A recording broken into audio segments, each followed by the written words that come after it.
What about the alt-left that came charging at the, as you say, the alt-right? Do they have any semblance of guilt? A local World War II veteran wants you to hear and see this next story because he's worried what he fought against so long ago is making a comeback here in the United States. He believes what happened. Scheiße. Hi, in this video I'm going to talk about how to recognize a fascist.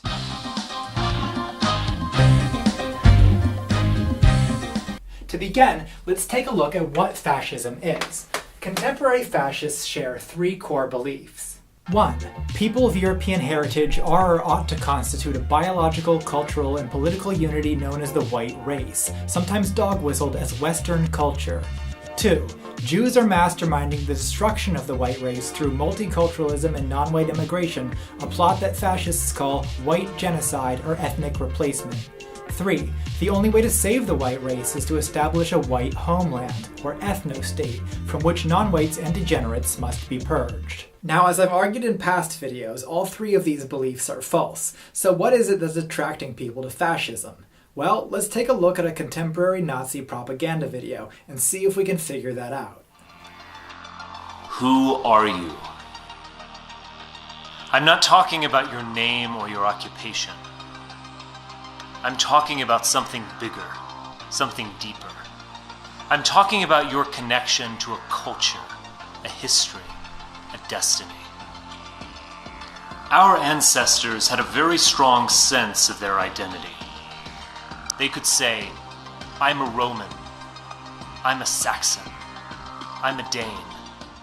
Good news, boys. You no longer have to be some schlubby fuck riding the escalator at IKEA, thinking about how much you hate your job as a marketing and communications associate, because the sun hath risen on the day wherein you take your father's claymore in hand and defend Voltaire and adorable blonde children against black civil rights. You know, just like the Vikings did. We're often told that being an American, or a Briton or German or any European nationality, is about being dedicated to a collection of abstractions and buzzwords. Democracy, freedom, tolerance, multiculturalism. But a nation based on freedom is just another place to go shopping. So, life is basically sad. And in capitalist society, that sadness is a sense of isolation, an anxiety that there's nothing more to life than acquiring 1990s collector's edition Tampa Bay Buccaneers / Slim Jim beer steins until you die. Fortunately, thanks to fascism, you don't have to. Fascism promises you a part in something greater than yourself, a homeland for your people, a sense of belonging to a tradition that stretches back thousands of years, and as far into the future. Just be sure to be extra proud of the parts of your heritage that involve buying and selling other human beings as property. The most basic way to resist fascism is to recognize its propaganda for what it is. The idea that appreciating European culture is in some way linked to establishing a white ethno-state is just nonsense. Your enjoyment of Beethoven or white babies or whatever it is you get off to is in no way impeded by the proximity of people with different skin colors and traditions. And it certainly does not require nation, culture, and geographic ancestry to all become the same thing.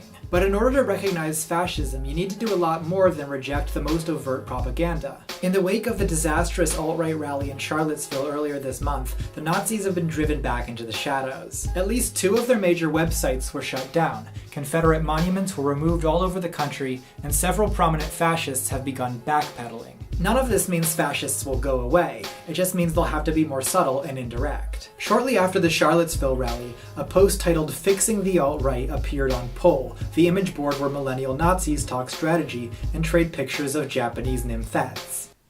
The post outlines some basic fascist strategy. Don't get trapped in an echo chamber where you can no longer relate to normies. Pretending that Charlottesville didn't massively push the average white person away is really stupid. We have a chance to actually make changes now that Trump has shifted the Overton window to the right, but we need to be smart and make the movement appealing to the average white person. And the way to do that is... disavow all Nazi/KKK edgelord LARPers. There is no way to lose public support quicker than going around making Nazi salutes and holding tiki torches while chanting "Jews will not replace us." This instantly makes the average person hate you. Build a populist movement with realistic, incremental, overt goals. Repealing the 1965 Immigration Act and replacing it with something that both limits total immigration and prioritizes white immigration is an actual, tangible political goal. Keep the long-term goals covert and don't ever reveal your power level. Talking openly about a white ethno-state only leads to failure and the average public turning against you. So disavow anyone who reveals his power level. Leftists will recognise dog whistles and know we're crypto, but normies won't listen to them. So at first glance, this seems like a really silly, juvenile post that references Dragon Ball Z, but it actually displays a sense of realistic pragmatism and an incremental approach to long-term goals that I wish were more common on the left. But of course, the strategy described here isn't new. Older generations of white supremacists have been doing this stuff for decades. When overt racism is politically unacceptable, politicians have to use coded language in order to appeal to racists. Republican strategist Lee Atwater explained the technique in an interview in 1981. You start out in 1954 by saying by 1968 you can't say that hurts you, backfires. So you say stuff like forced busing, states' rights, and all that stuff. You're getting so abstract now that you're talking about cutting taxes and all these things that you're talking about are totally economic things. And a byproduct of them is that blacks get hurt worse than whites. So if you want to recognize a fascist, you have to know how to read subtext and how to hear dog whistles, because 99 times out of 100, a fascist will disavow fascism, racism, and white supremacy, at least when talking to you, a non-fascist. Rallies with swastikas and Nazi salutes are the exception, not the rule. Fascists are more likely to gain traction and are hence more dangerous when they use subtler tactics. So for the rest of this video, I'll be describing the particular strategies that fascists use to code their ideas and make them more palatable to conservatives, centrists, and liberals. Strategy 1. Outright denial. Never reveal your power level. Disavow anyone who reveals their power level. This means that if someone acts like a fascist, has fascist beliefs, repeats fascist talking points, and hangs out with other fascists, the fact that they publicly denounce fascism should be worth absolutely nothing to you and shouldn't even enter into your consideration of whether they're a fascist. After all, "I'm not a fascist" is exactly what a fascist would say. Strategy 2. Euphemism. Of course I'm not a fascist. I'm an alternative ethno-nationalist simply trying to preserve Western values. Fascists constantly shift their terminology in order to avoid the negative connotations that develop around the names of their movements whenever people figure out what they really are. So they insist they aren't Nazis or white supremacists, just white nationalists or alt-right. But as people catch on to the fact that white nationalists and the alt-right are just Nazis, they'll shift their terminology again and start telling you, "I'm not a white nationalist, I'm an identitarian," or whatever the next thing is. But it's still the same bastards, they're just using a different name. They'll also use euphemisms for core components of their beliefs. If talking about preserving a homeland for white people sounds too fascist, they'll talk about preserving Western civilization or Western culture instead. If the phrase white genocide discredits them, they'll say ethnic replacement instead. And if it's considered hate speech to advocate purging non-white people, they'll talk instead about purging immigrants, criminals, rapists, and terrorists, and leave it to the audience to catch the color coding on their own. Strategy 3. Pedantry. It's absurd to call me a Nazi. The German National Socialist Party hasn't existed since 1945.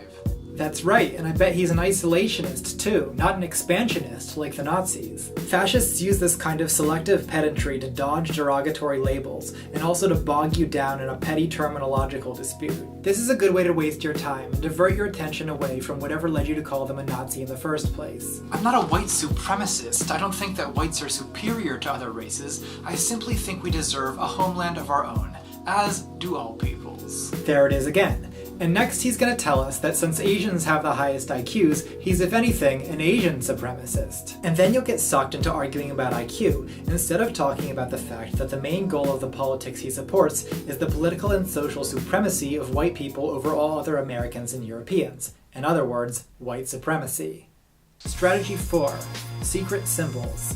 Nazis have always taken an interest in occult symbols like the black sun on Fritz's ring or like the swastika itself, but more obscure symbols can be useful as a kind of secret handshake that lets Nazis recognize each other without normies taking notice. The best symbols to use for this purpose are ones that are not primarily associated with fascism, or at least have some other meaning, such as the Athala rune or the Iron Cross. Better still are symbols that, until adoption by fascists, are completely innocuous. Modern fascists have taken to using almost arbitrary emoji as a way to wink and nod at each other, notably the frog, after Pepe, the milk, and the OK sign. So it doesn't matter what the symbols are. In fact, it's important that the symbols constantly change so that normies don't catch on. By the time you watch this video, they probably won't even be using the frog anymore. Maybe it'll be this, or this. The only way to find out is to watch fascists carefully and see what symbols they use to identify themselves. And of course, another advantage of using innocuous symbols is that when leftists try to point those symbols out, the fascists can always say, "These gullible SJWs now think that even the OK sign is racist. Is there anything they don't think is racist?" And the gullible centrists will be taken right in. The poor centrists. They're so afraid that Antifa is going to punch them because of their hair or their emoji. And you know, some leftists are assholes or idiots. So I should say, you should never assume someone is a fascist just because of their hair or because of the emoji they use. These are only little pieces of a larger puzzle. But white centrists also need to understand that the way you feel about Antifa at political rallies, oh god, what if they profile me and attack me unfairly, that's how a lot of black people feel about the police all the time. And the fascists whose free speech you defend so often are trying to drum up exactly the sentiments that make the police dangerous to black people, and that make it dangerous for queer people to be themselves in public. So, I hope that's something you think about. Anyway, it's not that the OK sign is inherently racist or that anyone who uses it is racist, and in fact, it's its very innocuousness that makes it useful as a crypto-fascist wink and nudge. But the misunderstanding about calling these little things racist sets the stage for Strategy 5, Camaraderie of the Accused. The left accuses everyone of racism. They think all white people are Nazis. If it's acceptable to attack and censor me, they'll come for you next. Fascists have very effectively exploited the general hostility towards social justice warriors, especially online. Unfortunately, not all leftists have my connoisseur's eye for detecting fascism, and some of them do throw the label at centrists or liberals. This doesn't cause centrists to become allied with fascists. History shows that happens regardless, but it can accelerate the process, lending some plausibility to the fear that moderate centrists have that anti-fascists will come after them next. It's tactically smart for fascists to make the most of this situation and use it to pump up sympathy and solidarity from centrists. Strategy 6. Irony, jokes, satire, and memes. Of course I wasn't actually being racist. It was just an edgy meme. Can't anyone take a joke anymore, or will the Antifa fascists violently attack you over humor now too? Here's a uniquely millennial twist on the racist dog whistle. You shroud your sincere ideas in cartoon characters and memes, and then when called out, you mock your accuser for being a clueless normie who isn't in on the joke. Sometimes irony can be a safe way to explore ideas that you're not quite ready to own yet. Before I realized I was transgender, I used to jump at any opportunity to cross-dress ironically. So when you see people joking about being Nazis, they could just be joking, or they could be using irony to partially conceal the truth. It's difficult to tell the difference, and that's the point. But Kekistan is just a satire of identity politics. Well, it's a hilarious satire of civil rights movements that just happens to use a Nazi battle flag. And while it may have been popularized originally by goddamn centrist YouTubers who are unable or unwilling to see how helpful they're being to fascists, Kekistan became the perfect pseudo-ironic pretext for, identitarians, including the ones who led the rally where an edgy shitposter hilariously memed his car into a crowd of people. No wonder the SPLC now describes it as a hate symbol. Those normie fools. It's just a joke. Strategy 7. Shifting blame. Why doesn't the mainstream media cover violent anti-white organizations like Black Lives Matter or Antifa? This is essentially just a tu quoque fallacy, especially heinous because of the equivocation between fascist violence and anti-fascist violence, and between white nationalism and black civil rights. The implication is that activism to reduce urban poverty or violence against black people is just the mirror image of white supremacist ethnic cleansing. Shortly after the Charlottesville incident, our proto-fascist president called out Antifa and the alt-left, a term fascists invented to distract liberals and centrists, and establish the assumption that there must be some leftist equivalent of the alt-right. Because if you have a word for a thing, that thing must exist. Both sides' rhetoric is useful to fascists because it diverts attention away from them, vilifies anti-fascists, wins sympathy from centrists, and helps to shift the center of acceptable discourse in their direction. Strategy 8. Incrementalism. You don't have to support a white ethno-state to want common-sense policies about immigration. Of course I don't support violence against the non-white people already here, but we do have a right to preserve our boundaries in our culture, don't we? The common thread in all fascist strategies is deception and manipulation, often aimed at representing what is essentially an attack on non-white people as a defense of white people and white culture. The fascists' long-term goal is a homogeneous ethno-state, which at some point will require massive ethnic cleansing of one kind or another.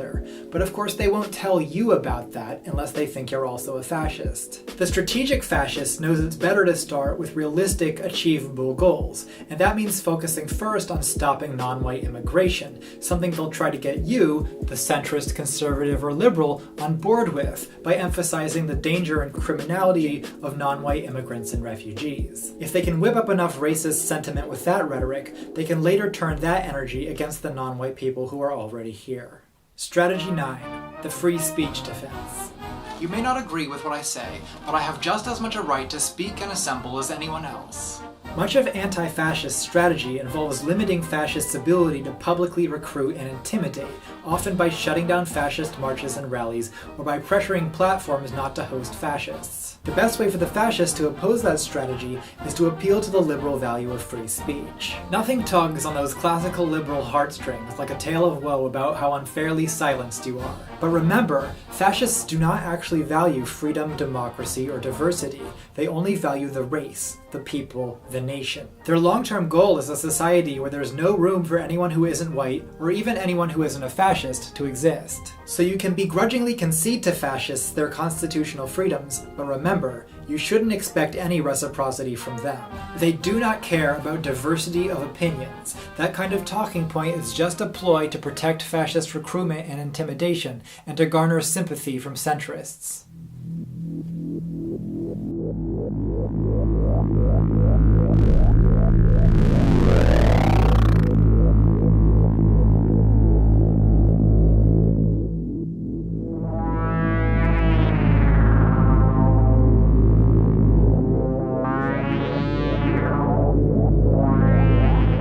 Fascist strategies work because centrists are usually naive about them. They don't notice dog whistles and usually give fascists the benefit of the doubt. Following politics with centrists can be like watching a raunchy comedy movie with children who don't get sexual innuendo. There's a whole hidden layer of meaning that they're not picking up. This makes liberals, centrists, and conservatives who are not savvy to fascist strategy easy to exploit. Time and time again, such people end up inadvertently spreading around fascist memes and talking points without intending to or realizing it. And then they end up bewildered when leftists who recognize the dog whistles take offense. Now you might wonder, well, if fascists disguise themselves and liberals inadvertently duplicate fascist memes, then isn't just about everyone suspect? Aren't you in fact just a paranoid leftist who thinks everyone is a Nazi? Well, that's what they want you to think. They benefit from the confusion and the appearance that the left is paranoid. I'll admit there are cases where I can't tell if someone is genuinely alt-right or if they're just an oblivious centrist who picked up the talking points. Likewise, it can be impossible to tell the difference between someone who is alt-right but not an outright fascist and a fascist who is concealing their power level. So in a sense, yes, I am a little bit paranoid. The other day, the ACLU tweeted a picture of an adorable blonde child with the caption, "This is the future ACLU members want." And for a second I was like, what the fuck? Because it has a close resemblance to a 14 words meme. But of course it's unintentional, it's the ACLU. I wanted to make sure, unlike most politicians, that what I said was correct, not make a quick statement. The statement I made on Saturday, the first statement, was a fine statement, but you don't make statements that direct unless you know the fact. Yes, I have become crazy. But this paranoia, self-doubt, and questioning of your own perception is the psychological consequence of being constantly gaslit by fascists pretending not to be fascists and communicating in code. And it's the intentional consequence of that. Gaslighting is just another tool in the fascist's psychological arsenal. So, how do we get better at resisting fascist strategies? I know if you're a centrist who has inadvertently repeated fascist rhetoric or defended fascists, it seems like the left all thinks you're a Nazi and that we hate you. And I admit that I am pretty frustrated with you right now, obviously. But my forgiveness and encouragement are wide open to anyone who wants to get better at resisting fascism. Fascist strategies can be very subtle and very cunning, so don't feel guilty for falling for them, just try to get better at resisting. I guess my message to liberals, centrists, and non-fascist conservatives is this. If you care about even one person of color, or queer person, or immigrant, stand up for that person by opposing the alt-right and its allies. Do not give them a platform. Do not host debates with them on your YouTube channel. Yes, they have a constitutional right to free speech, but they do not have a right to a megaphone, and you should not be giving them one. I know to a lot of you this just seems like the free marketplace of ideas, everyone expressing their ideas peacefully, but to more vulnerable people, some ideas can be existentially dangerous, because if those ideas catch on, their lives are at stake. Now, if you're just an average person without a big platform, then you actually can debate, and you should be debating. Argue with your friends who are getting kind of alt-righty, argue with your family, argue with your coworkers. Let them know that you don't agree. Make them listen to a different perspective. And if you're someone who's gotten involved with the alt-right in the last couple years and is now disillusioned to find yourself in the midst of a dangerous hate group, you have to get out now. It's not too late. Society will forgive you. If you don't know how to leave, look up Life After Hate, an organization founded by a former neo-Nazi that helps people get out of hate groups. And as for all you lefties, na zdrovya. Keep up the good fight, comrades.